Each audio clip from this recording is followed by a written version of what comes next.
What's going on, everybody? Welcome to the channel. My name is Thomas Galgani, and this is the first of many YouTube exclusive videos that are not on the Thomas Galgani Show, my podcast.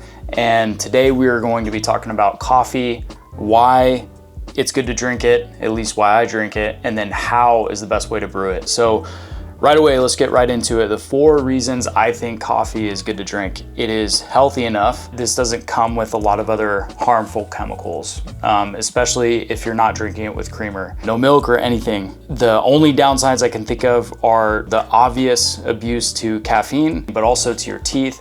The acidity kind of can erode at your enamel, but one of the ways I've found to combat that is to not brush your teeth within 30 minutes of drinking a coffee, either before or after. Healthy enough is the first reason.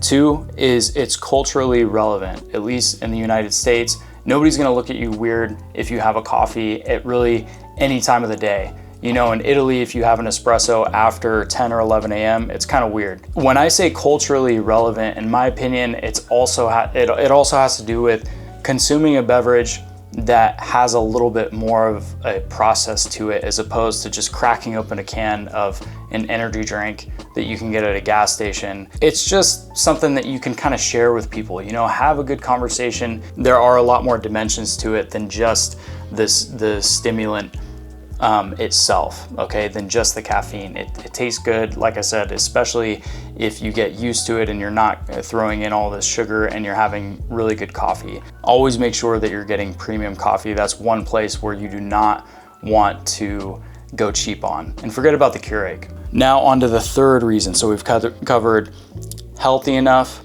culturally relevant. The 3rd reason is memories. I have a lot of positive memories associated with coffee. It goes back to language learning, traveling, whether that's studying or that, you know, that's built around a common goal, or even if it's just meeting up with people. I have a very internal positive association with coffee.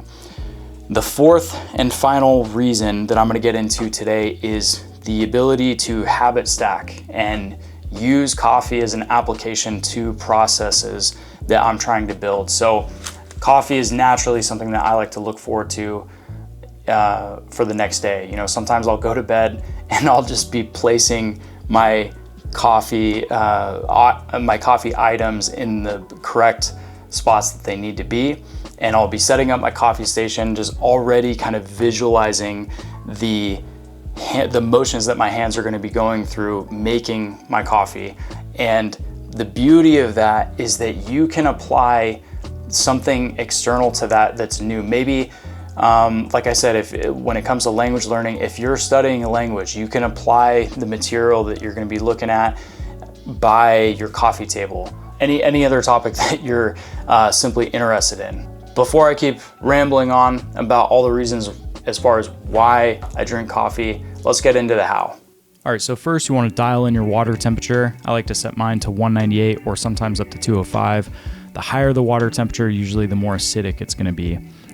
And here we are measuring out 26 grams of coffee, a little bit more to account for some that might be lost in the grinder. And I like to do a 1:16 coffee to water ratio. So 26 grams of coffee is kind of a big cup of coffee. That's going to yield 416 grams of water. And right here coming up is one of my favorite parts, because you get to just smell the coffee beans and then just enjoy putting them into the grinder right here.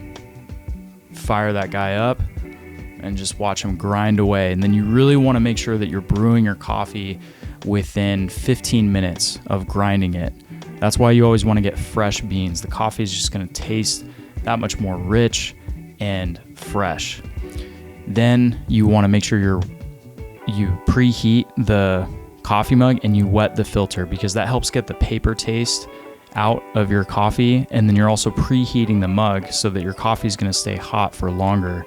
And one thing that people forget is, you know, you don't want to dump that hot water out right away. You want to make sure that the ceramic mug really kind of absorbs the heat, or whatever kind of mug you're using. The longer it's in there, the more it has a chance to really kind of heat up. So make sure you feel that mug completely hot.